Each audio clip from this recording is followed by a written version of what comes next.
Go live.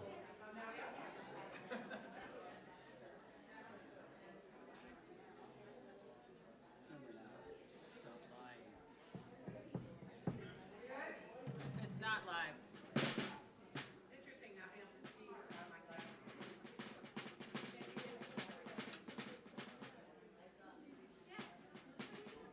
Well, Jude, I'm making my drumming debut. we'll talk later because now there's something else that's come up. So, for, I see no live. Oh, okay.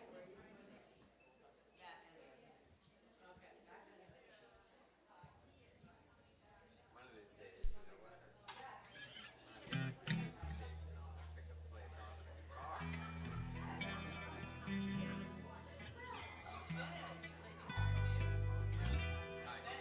you're really good. just haven't played it. So when I pick up my guitar, I play like 10 seconds and my fingers are hurting.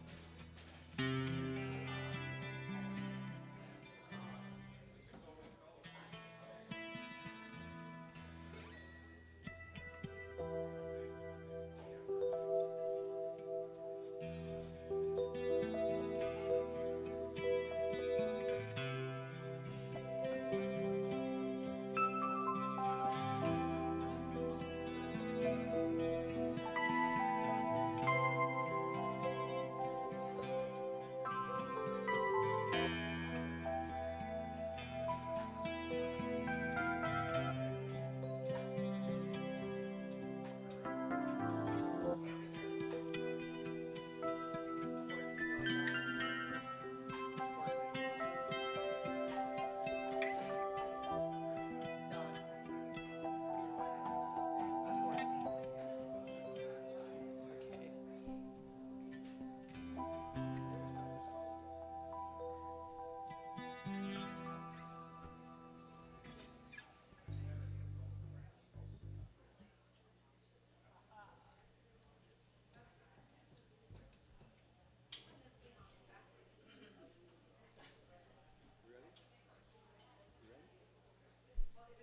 There they go. Hold on a second. I'm in the wrong slide. I have no idea what to do.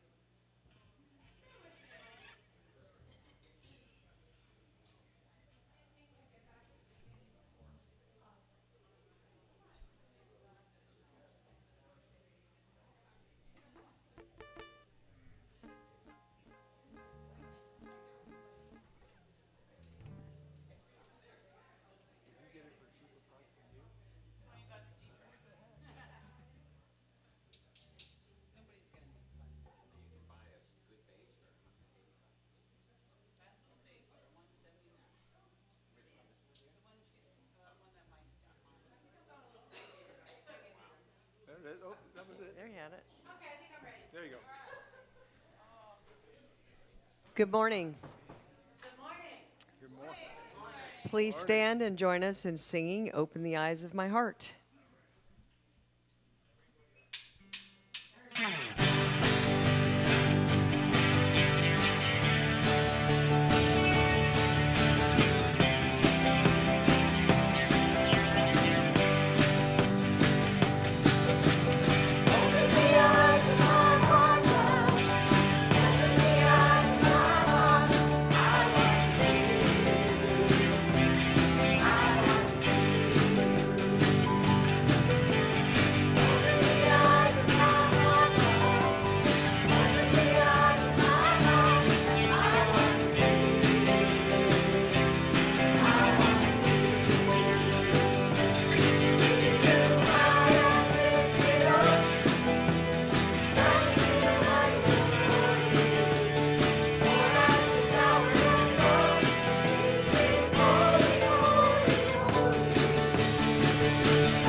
Oh, there it is, in the wrong order. Ta-da! Jen is on the drums today for a few songs. All done. Welcome, everybody. Welcome to our Sunday morning celebration service. Welcome to everyone in the room and everyone online. And let's see who is online. All right, we have Connie and Barb and Cheryl and Pat. Hey, Pat. Pat Miller's watching from home, and Dora's watching from home. And, of course, we have the bilocating people who are in the room and online. For those of you who are on YouTube, hello. Generally speaking, it's Lana and Jessica and Phil and Pam and Ann and Tony and Irma and Sylvia and Brenda. So good morning, everyone. Glad you are here. As always, we have with us the Joyful Noise Band and Choir, and our special music today features Rick Powers on a piano solo. So, thank you, Rick. And welcome to first-timers. If you are a first-timer present in the sanctuary and you feel comfortable, I invite you to raise your hand so that Pete and or Chuck can see you and give you a welcome packet. We have somebody here who's here for the first time raising a hand. And if you are online and you would like to receive a welcome packet, please email Eva at admin@unityofstuart.org, and she would be happy to send you a welcome packet. Now, in that welcome packet is information about Unity, this Unity, and the larger Unity movement. There is a form if you fill it out and take it to the welcome podium and see Eva there. She will be happy to give you a gift, and that will get you on our newsletter mailing list. There is a prayer request form in there that if you take that and put it in our prayer box, we will hold it in prayer here and then send it off to Silent Unity. All right, that's that. See what else is going on. We have the heart-to-heart tapping meditation class with Sherry Hart. Sherry, I know you're here. I saw you come in. Where are you? I should know because that's where you sit. That's Sherry. She is a tapping expert, and she is hosting this and facilitating this workshop on Sunday, October 6th, 12:15 to 1:45, and she knows her stuff. The investment is $15, and no one is turned away. If you'd like to join Sherry for that workshop, please sign up at the information table. And if she'll hang around a little bit after the service, if you'd like to ask her some questions, feel free to do that. On October 20th, I'm facilitating a Unity Basics class, which is a class that is good. It fulfills the requirement to become a voting member. And our annual meeting is in February, so if you'd like to have a voting voice in February, you'll need to take this class because I won't offer it again before then. So October 20th, and you don't have to want to become a member, and you can be a member and be in that class as well. So that's Unity Principles in History. October 20th, please sign up. You can see the suggested donation or investment. I like that Sherry said that. Your investment is $15, and of course, no one is turned away. And this is our board of directors, and our boardie of the day is Pete, and your last name just flew right in my head. It's right there, though. But I'm having trouble seeing because I had cataract surgery on one of my eyes this past week, and I can't see very well out of my glasses anymore. So that's Peter Keelan. He is our boardie of the day. If you have any questions about what we do here as a board, Peter will be happy to speak to you. If he can't answer your questions, he will find someone who can and get back to you. And that brings us to our prayer chaplains, and our prayer chaplain on duty again today is our prayer chaplain lead, Amy Neff, and she will be in the sanctuary after service. Yay for Amy. If you have anything that you'd like prayer support with, Amy would be honored to pray with you, a joy, a challenge, anything at all. She'll pray with you and hold your prayer in the highest confidence. So thank you, Amy. You could also call a Silent Unity prayer line at that number there, or you can alternatively email us at prayer@unityofstuart.org, and we will be happy to put your prayer. Those actually come straight to me, and I will put your prayer in the prayer box if you email prayer. If you haven't raised your hand for a welcome packet and you would like one, please take one on the way out if you'd like to share it with someone, or if you just want to refresh your memory if you haven't seen it in a while. And we invite you to do that. I want to welcome Sarah back. She has been away in Albania and other places on our solo trip, a very intrepid traveler. Welcome home. Glad you're here. And let's see. Join us in the kitchen and patio. We have leftover goodies made by Audrey for the coffee house on Friday night, which was so good. It was so good, and it was just, they were doing familiar songs that they had done before, and it was like I knew practically every song. Don sang "Hippie from Mississippi." Doreen sang our song and a couple of other songs. Jen sang not Santana. Peter Gabriel's song. And what is the other one you sang? Post Malone. No, the first one. Pink Floyd. Pink Floyd. That's the one I was trying to come up with. So it was lots of fun, lots of good music. So come if they have another one before before Christmas. We'll talk. Yeah. Yeah, but so start gearing up for the Christmas coffee house, which is December 12th. So Christmas coffee house is December 12th. Yeah, 12, 12, You 24. can remember it because it's 12, 12, 24, so 12 plus 12 is 24. There you go. No excuses now. No excuses.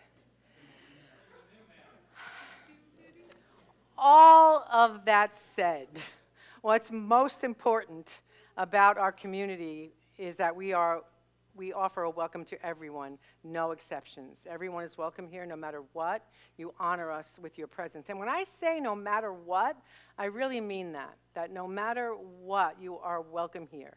And so thank you for being here, and thank you for honoring us with your presence, and thank you for raising the vibration of our world by doing this work.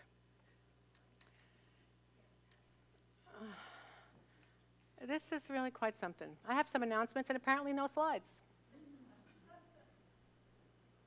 So this is all on me. This isn't anybody but me that's responsible for this. But I don't know what happened to the slides. Gremlin. So here are the announcements, which I just went through. All right, let me take a breath. I don't know why I'm nervous this morning. Don't know why. Oh, I know why. It's not nervous, it's fatigue. I didn't sleep well last night. I did all this, and now it is time for the daily word.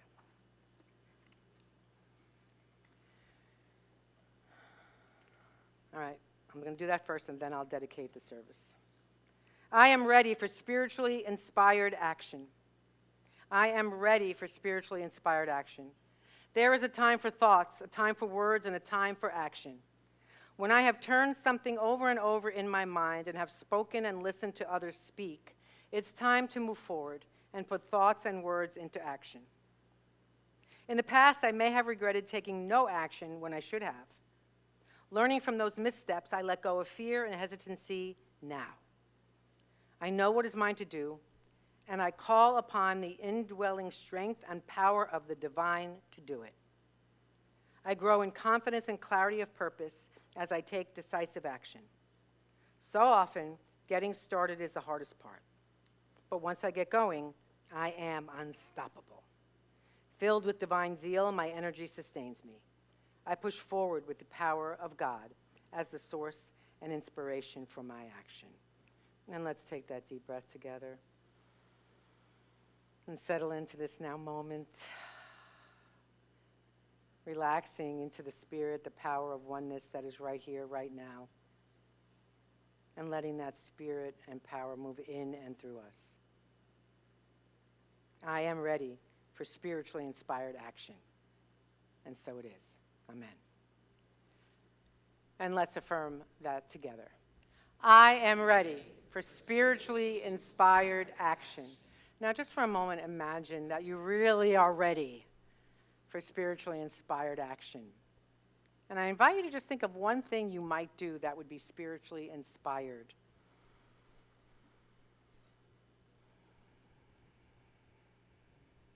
And now, once again, let's affirm together. I am ready for spiritually inspired action. And so let's dedicate our service to just that, being ready for spiritually inspired action.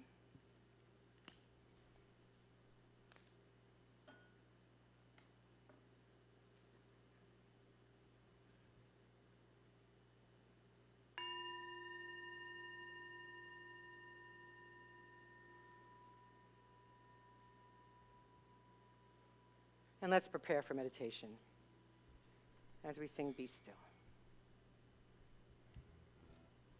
1, 2, 4.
When we breathe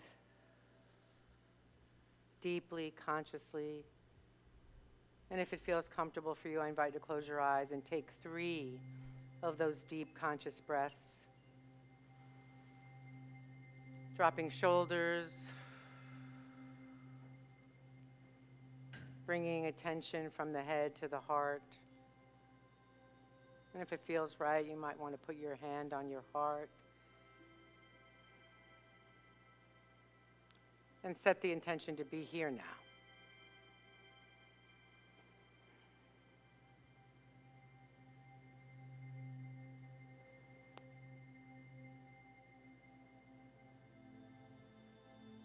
And as we enter into this prayerful meditation, I invite you to bring that power of action grounded in spirit to your mind and to your heart.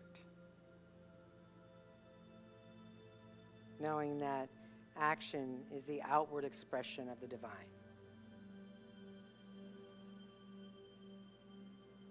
And I invite you to allow the words you hear become the words of your own mind and heart. I am connected to divine flow. Right here and right now, I am in flow.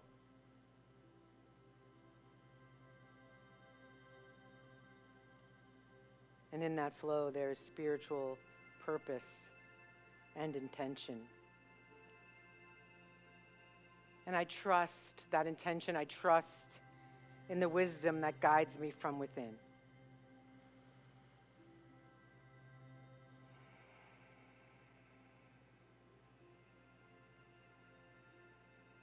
I know that spirit is the source of my strength and clarity.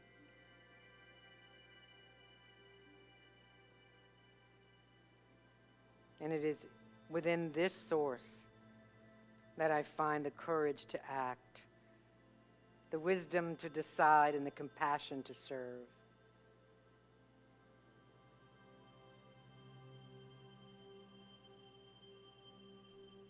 And with each action I take, I find the opportunity to express love, kindness, and integrity.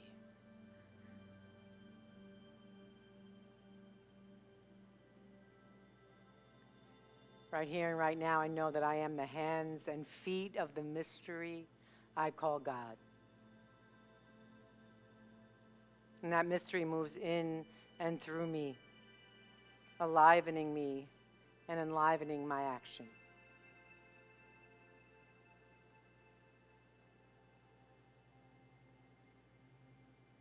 I am spiritually grounded, and I allow my action to flow from that ground of my being.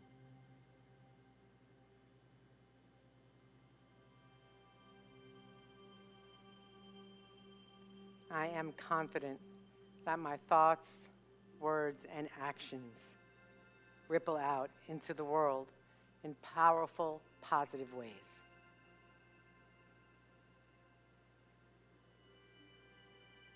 I breathe in this awareness.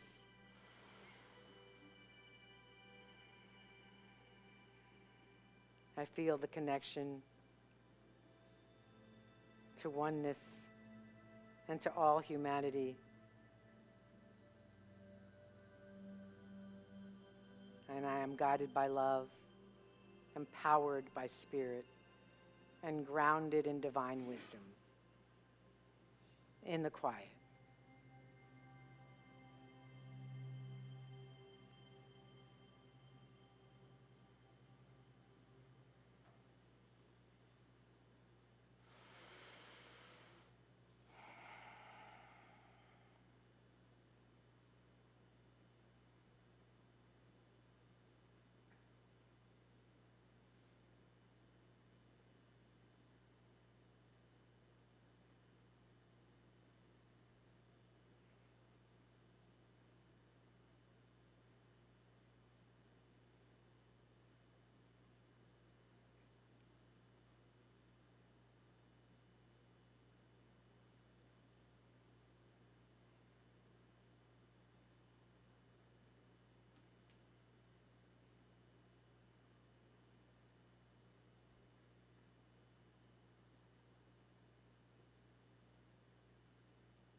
And as we have co-created this sacred space of oneness, of groundedness, of divine wisdom, I invite us to bring into our awareness all of those who are on our prayer list here at Unity of Stuart, and all of those that are in our minds and hearts this morning. Any person, any being, any situation, lifting them up and folding them, seeing them grounded, being guided by divine wisdom.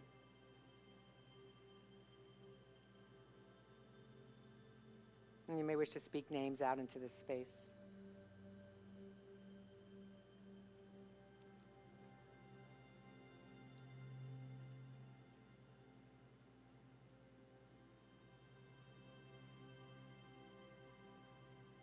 And releasing all into the care and keeping of the One. I invite you to join me in praying this in the name and the nature, the light, the love, the wisdom of the indwelling God consciousness. And so it is. Amen. Let's sing.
So I'm so grateful to be here with you all in this amazingly healing space.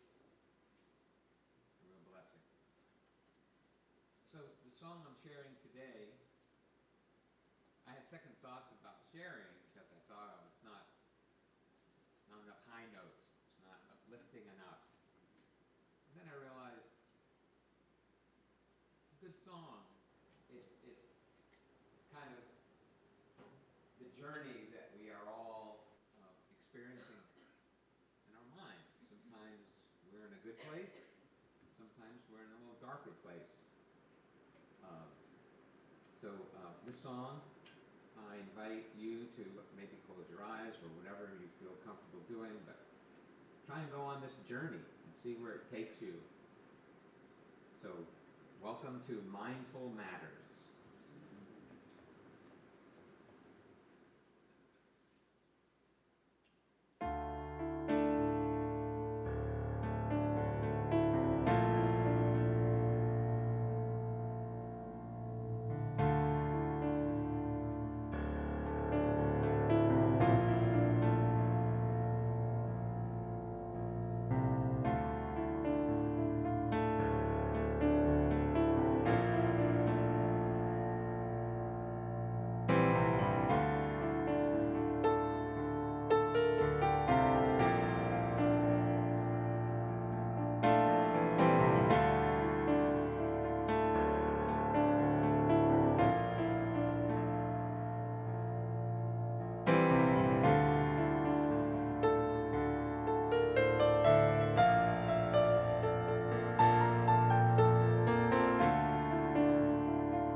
Thank you, Rick. Thank you, thank you.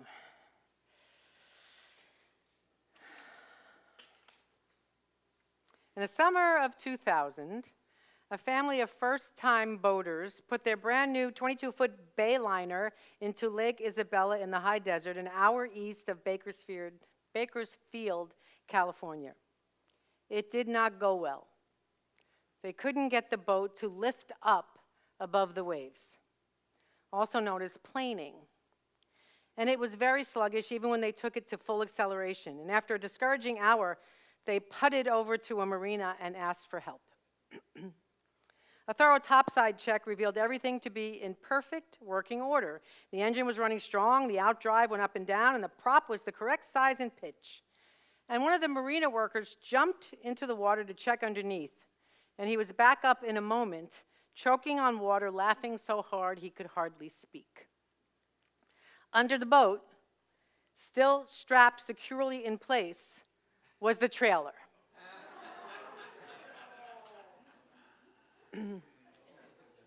Just like that family struggling to lift their boat, don't we sometimes feel held down by unseen forces?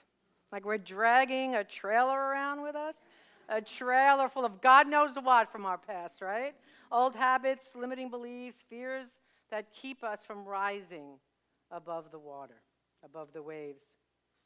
We might feel stuck. Despite everything looking good on the surface, we might feel stuck, unable to move forward in our lives and maybe in our spiritual journey. Things can prevent us from moving forward, from fully living the truth that we know, to keep us from stepping in to our power and into peace, which are both always available to us. So today we're concluding our three-part series on creating a culture of peace. So we'll look at how we can unhook from the trailer that we're dragging around with us, from those limiting forces, and take action to live the life that we want, to embody the peace that we desire. So as we do this, I was thinking about how helpful it has been for me to go back to the foundational unity principles. So unity has 5 principles.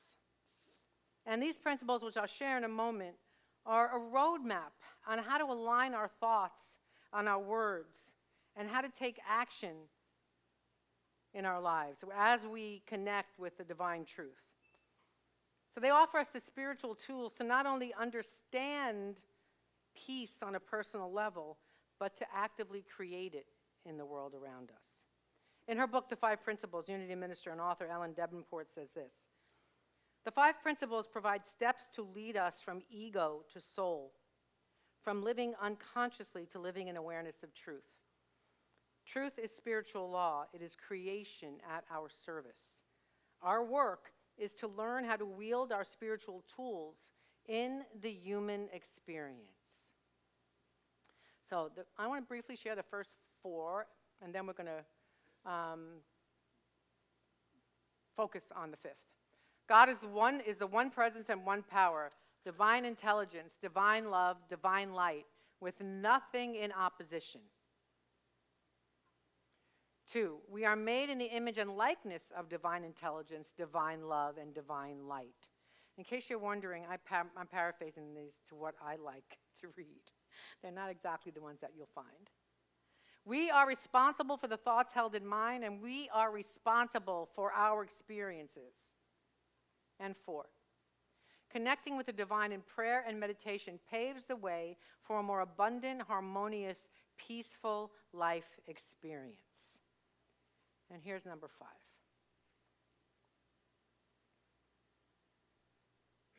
Somewhere. I'll just tell you number 5.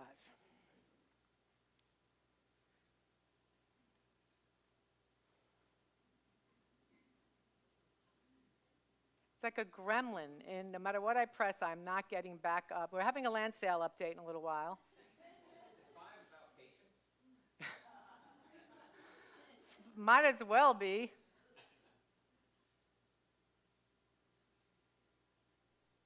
We're going to get there in a moment. All right, so there's number 4. So I'm going to go back to this slide. And number 5 is, through thoughts, words, and actions, we live the truth we know. Through thoughts, words, and actions, we live the truth we know. It's not, so the 4 guide us into that 5th principle of action. The first 4 constitute the truth that we know, and then we take action. It's about living from that place of an awakened consciousness that we get from practicing the first 4 principles. And not only in peaceful times, but also in times of confusion and chaos.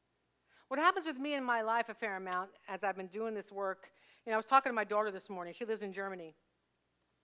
And so she's 6 hours ahead. So when I wake up and my do not disturb goes off overnight, she calls me on a Sunday morning, like 6 o'clock. And so we chat while I'm, doing my hair, putting my makeup on, whatever, having my coffee. And we were talking about the things that we forget that we know. The things that we forget that would make life easier for us. I can't remember what she actually said. And I said to her, well, thank goodness I'm a minister, because I teach this kind of thing every week, and it helps me to remember that I have spiritual tools because I teach it every week. So sometimes when I'm in a challenging situation, right, and I'm in that confusion and chaos, I stop. I say, wait a second, I have spiritual tools.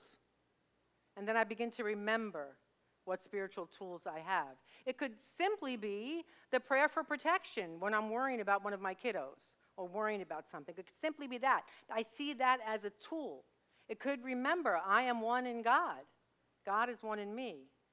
It could simply just be an affirmation that comes out that I have spiritual tools that I can use to ground myself when I'm in confusion and chaos.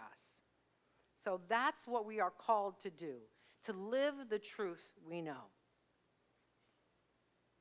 So when we do that, even though it's challenging when we're sick, when we're heartbroken, when we're angry, it's hard to do. But we can do that bit by bit, piece by piece, to help co-create a culture of peace in the world. Years ago, I read a book by Aramaic scholar Neil Douglas Klotz. Anybody hear about Neil? He did a lot of work with the Aramaic language. And he called the book The Hidden Gospel. And in this book is something that it stays with me to this day. He explores that concept. Let's see if it'll show up. There it is. That concept of Allaha. It's an Aramaic term for the divine. And he says in the book that whenever you see the word God in any of the teachings of Jesus, you can substitute that word Allaha, which simply means sacred unity or oneness. So whenever you see the word God, it's sacred unity, Allaha.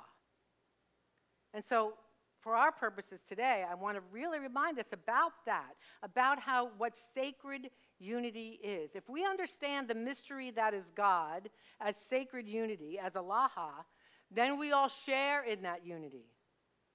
We all share in that oneness. We're not separate beings isolated in our own thoughts, in our own individual lives. In the metaphysical mind of God, there's only one of us, Allaha, oneness, sacred unity. So, we're all united in this. And when we separate ourselves from Allaha, we have a choice. When we connect with Allaha, we have a choice in how we see the world. We can see the life as that, we can see others as a sacred unity, or we can go in the opposite direction. And if we go in the opposite direction, we are in our egos. And when we're in our egos, we are separate, we are vulnerable, we are fearful and unsafe. We could be superior or inferior, different and alone, deprived, unworthy, inadequate, and angry, weak, wounded, fragmented, and at war with ourselves and others when we are separate from Allaha. And when we are connected, when we recognize that, when we look at life through that perspective of Allaha, and when I say we, I don't only mean we in this room or we that are within the sound of my voice. I mean we everywhere we all over the planet, no matter what differences we think we have. So when we look through life through the perspective of Halaha, what we were reminded of is this: our fundamental worth is unquestionable, and our basic goodness is beyond doubt. That we are an extension of the mystery we call God, sharing all the attributes of our source: eternal, creative, unified, loving, generous, powerful, and whole. And our very nature is complete abundance in everything. Even when circumstances don't seem to change, when we adopt the perspective of sacred unity, we change. We become at peace. We become at one. We become able to look at the world and look at what's going on, whether it's our little world or whether it's the larger world. We're able to sit in the center of the hurricane and be still.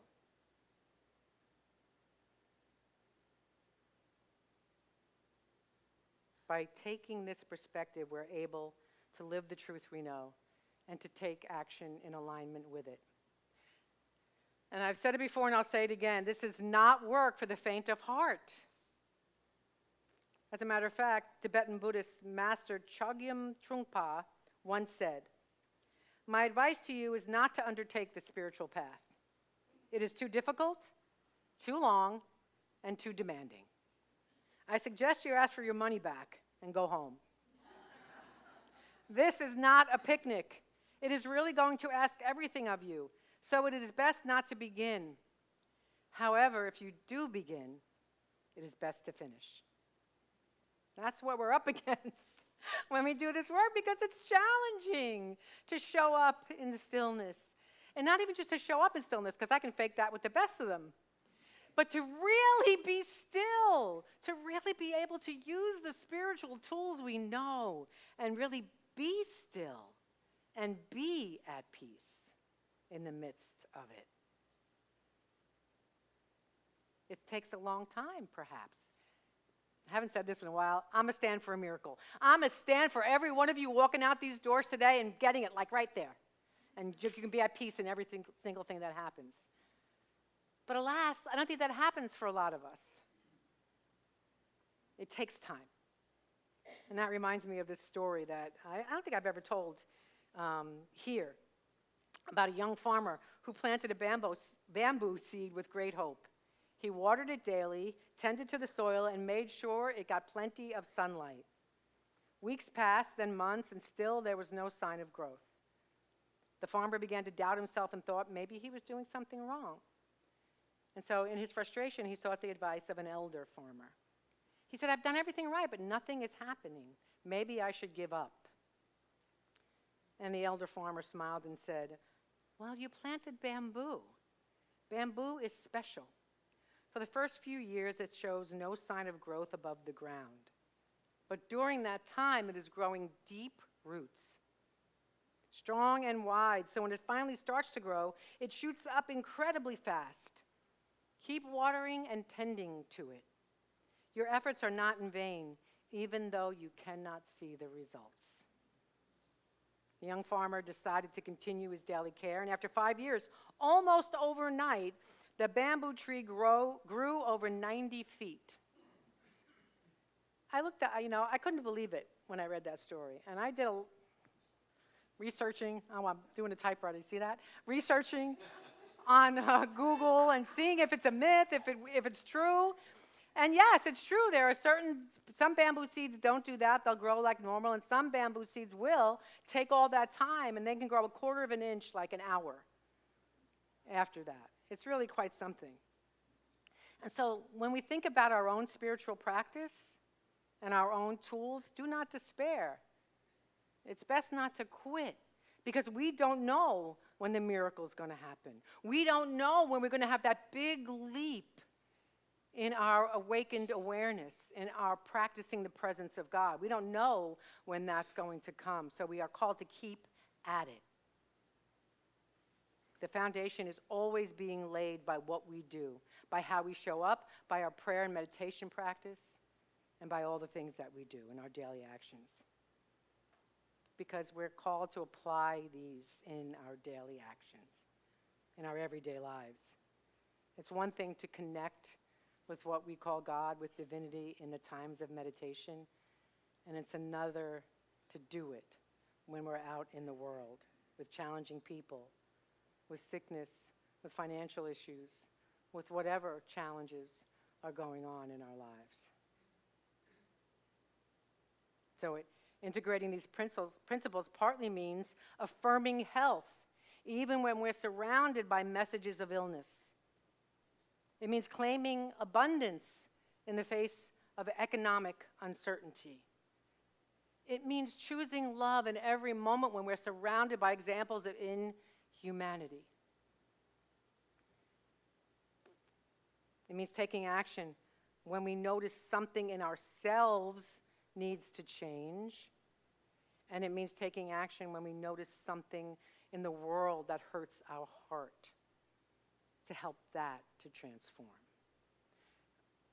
I used to think somebody else would do it. Somebody else who was bigger than me, smarter than me, they would do it.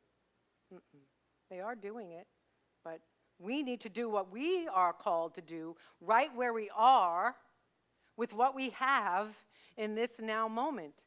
And let's not succumb to the disease of comparison. Oh, she's doing so much more than I can't compete with that. Or he's doing so much, this little thing that I'm doing is not worth anything. Anything we do is worth something. Anything we do is worth something. Anything we do moves the scale a little bit towards more love, towards more peace, towards more justice in the world. That's the way it works. So don't succumb to the disease of comparison in your lives.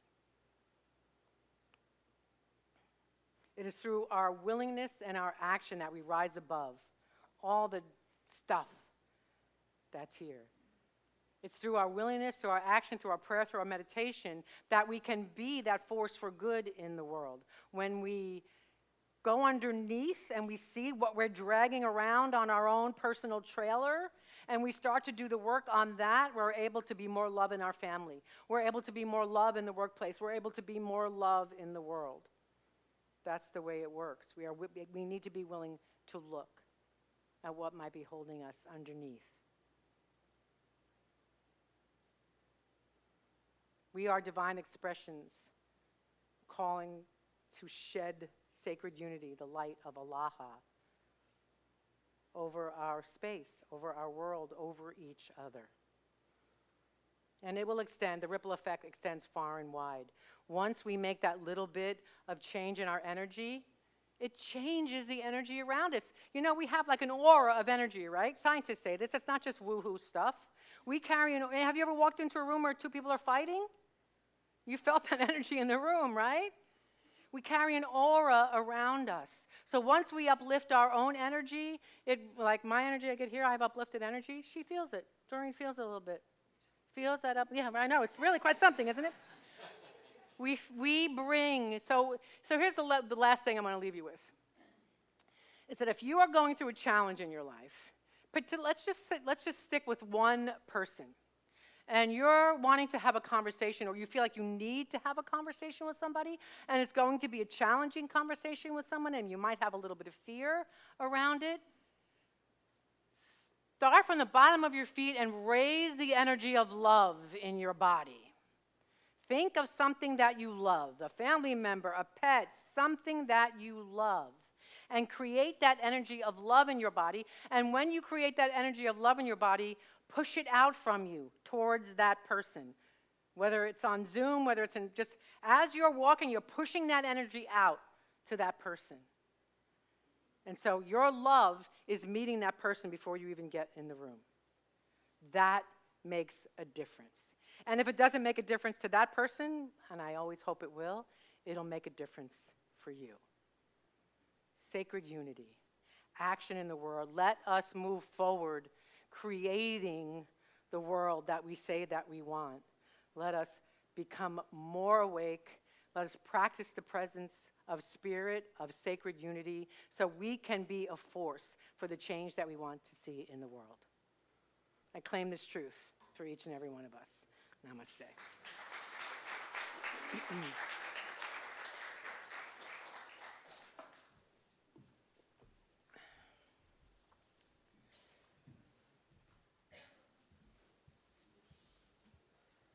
We're moving into our celebration of abundance, and there are different ways you can donate to Unity of Stuart up there at any time. You can also get to all of that on our website. And for those of you that are online, underneath the stream, there are exactly these same places to donate. So we thank you all for your donations, for your love offerings. We thank consistent givers.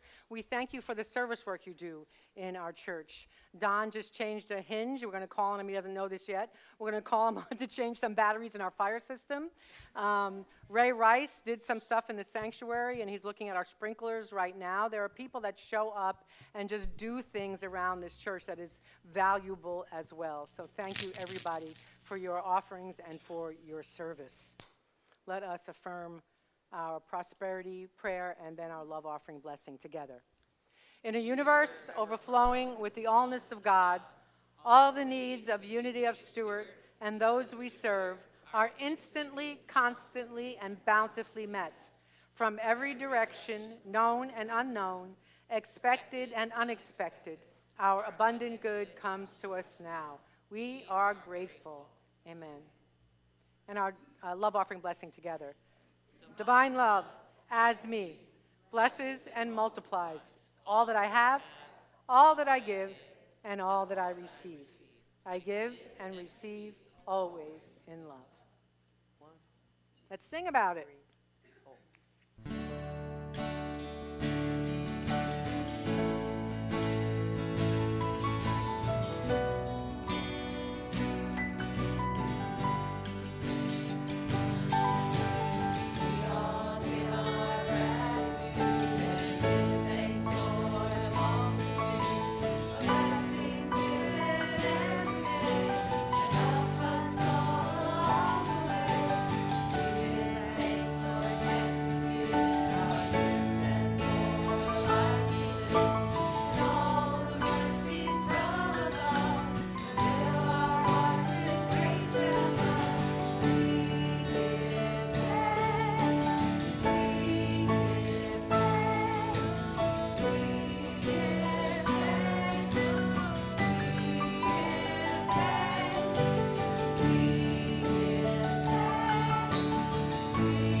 As you may know, we are a supporting congregation for Family Promise, which provides churches in the area provide housing in their churches, and we support that by bringing food. So there's an opportunity for you. There is coming up, there is going to be a mom and 2 kiddos, age 5 and 7, at the Emmanuel Lutheran Church, and they will need meals on Friday. These are all dinners, right, Roberta? What did I say? In Stuart, Emmanuel Church in Stuart. Yeah. Friday, October 18th, Sunday, October 20th, and Friday, October 25th. If you would like to help by bringing one of those meals, it's right at the base of the bridge as you go north? East on East Ocean. And again, October 18th, 20th, and 25th. See Roberta. That's the wrong phone number? Don't call that number. Do not call that number. See Roberta after church. You can call our office number if you're online and you'd like to help in that way, 286-3878. And the second food announcement is, in lieu of every year we normally, or have for the last several years, gotten gift cards to donate to Safe Space we've done for the last several years. And we've become aware that there might be more need for food for people. So this year we're asking for food donations for the House of Hope, benefiting those served by the House of Hope. The list is in the bulletin and items requested. The last day to bring in items for Thanksgiving is November 10th. And so you'll see the list in the bulletins or on the table. There are some more lists, the same list, but on the table. You can also bring a ham or a Thanksgiving, or a turkey, a ham or a turkey, but we have to deliver those. So if you want to bring a ham or a turkey, I invite you to see Eva, and she'll tell you all about that. And with that, I'm going to invite Linda up, our board president, to talk to you about our land sale update.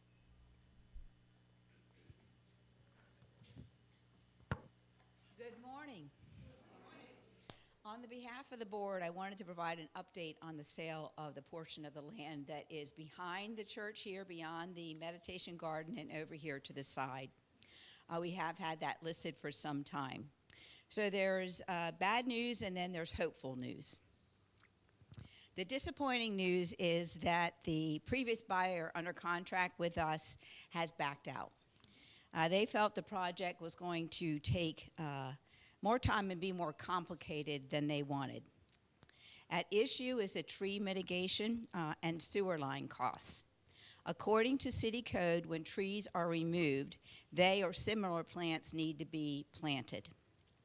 And according to our first buyer, that was a projected cost of between $50,000 and $60,000. Also, according to code, the buyer he can't tap into our sewer, so they actually have to tunnel under the highway out here, our road, our four-lane road on Central Parkway for sewer access. These kind of complications are really very normal with a commercial development, but they do provide some complications. And that's particularly so because the city considers this a replat of the land. Which means? And the necessary replat could take anywhere from 6 months to a full year. And we need to have that done before it's even possible for any buyer to close on the property. Now, the hopeful news is that we have another offer for the land. While it is not as high as the previous offers were, this buyer, a local attorney, is fully aware of the issues that the other buyers ran into. He understands what is necessary and required in order to build on the land. Also, good news is that we have continued interest in the property, and we anticipate that that interest is going to continue because buildable commercial land in Stuart, the city of Stuart, is at a premium. There's hardly any of it really available. We have countered that initial offer and are awaiting a response. We'll let you know when we do, if and when we do, have an executed contract. I was being very positive there. And the board, I want you to know, the board really has a lot of confidence that the right and perfect buyer is going to come at the right and perfect time, and we will close when it's the right and perfect time to do that. We are confident that the church is in really good hands with the decision-making of our full board, and we will keep you posted as things develop. We're not going to take questions now. If you have any questions, I would recommend that you see any of the board members that are here today. Thank you. Can I have that? So I want to close that out with a prayer for our land, and then we will welcome the kiddos in. So I invite you to just sit in that space of spiritual power, if you would. And I invite you to just have a picture in your mind of, instead of a for sale sign out on the property, have a sold sign in your mind for out on the property. Because in this now moment, we are perfectly in tune with the presence and power of the divine infinite. We know that every detail of Unity of Stuart's land aligns with the highest good. So we bless the folks at the City of Stuart Building Division. We bless any party that wants to buy this land, claiming and affirming that divine wisdom illuminates their path as we move towards subdividing and closing. We abide in trust. We are gifted with clarity and unwavering faith throughout this process. We affirm grace and ease. We know we are prospered and blessed. All is in divine order and for the highest good of all involved. We pray this in the name and in the nature of the indwelling Christ consciousness. And so it is. Amen. Amen. Let's stand as we sing the kiddos in. 1, 2, 3.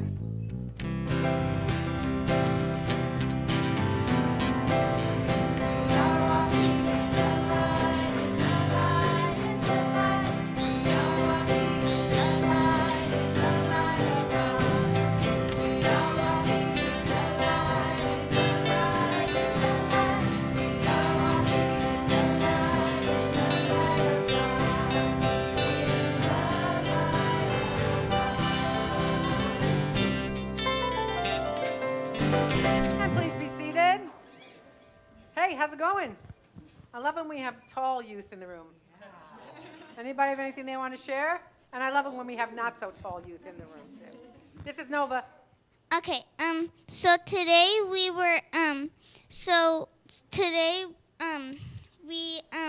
talked about what God is, and we had coloring sheets, so we sort of yeah, that's mostly it. Okay, awesome. Thank you, Nova. Great job.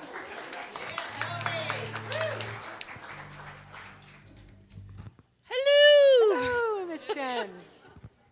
Okay, so 3 weeks from now, on October 20th, we will be having our next fundraiser, and the fundraisers send this age group to youth retreats and rallies in South Georgia.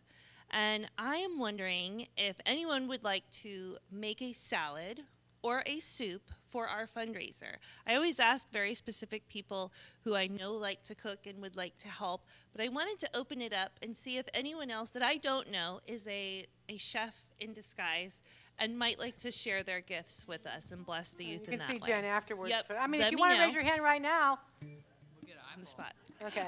That's Bertha. just Bertha, went to. I got you. I saw you. So let me just say a few words about why it's so important to send it's important for all of our kiddos, but particularly our teens. If you've ever been a teenager, you know what it's like to be a teenager. And if you've ever been a teenager in Unity, you know that when you talk to your friends, they're sitting around, and I don't know how much you talk about religion or spirituality, but I know that there's not a lot of kiddos that know what these kiddos know.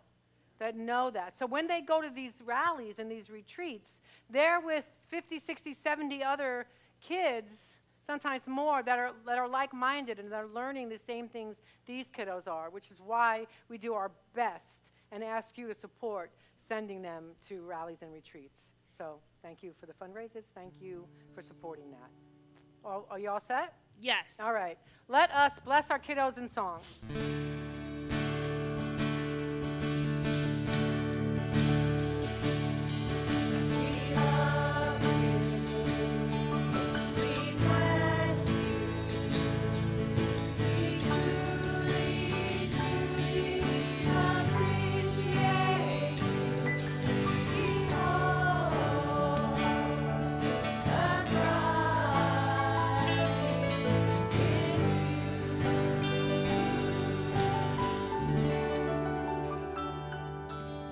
Let's close with the prayer for protection and the peace song. Together, the light of God surrounds us. I am light. The love of God enfolds us. I am love. The power of God protects us. I am power. The presence of God watches over us. I am presence. Wherever I am, God is. I am divine. Let's sing. 2, 3, 4.